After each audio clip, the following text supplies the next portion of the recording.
चरागे दर में अंधेरों का पसीना रहता है, हवा के साथ भी ख्वाबों का सुइरा रहता है। मोहब्बतों की कहानी का खलासा ये है कि दिल जलाने का हर मंजर गहरा रहता है।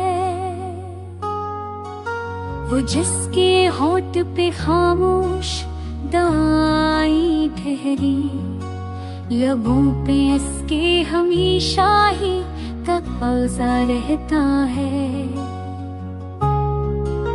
फरीबे वक्त के तूफान हुरा देते हैं, मगर निगाहे उम्मीद का झोंका रहता है।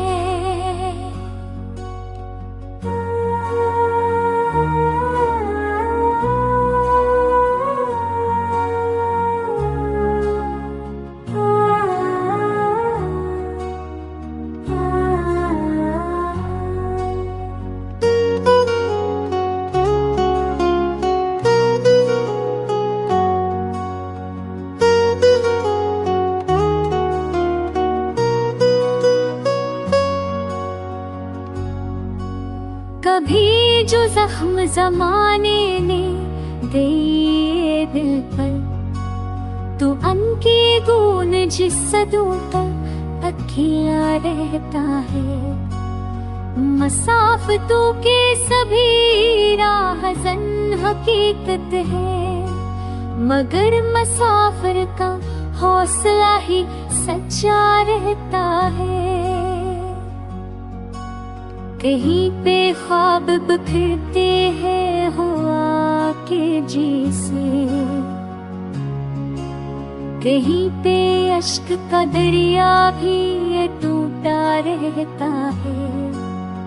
गुजर गई है जो लम्हे वो पलट कर आए, मगर ख्याल में उनका ही तमाशा रहता है। मोहब्बतों का सिवा ख्वाहिशों से कम न करा, मगर खलूसी का शेषा भी सलामत रहता है। वो शख्स दिल हमेशा सा बसा रहता है, अगर दूर में हमेशा सा बसा रहता है। मगर दूर है पर पास सा लगता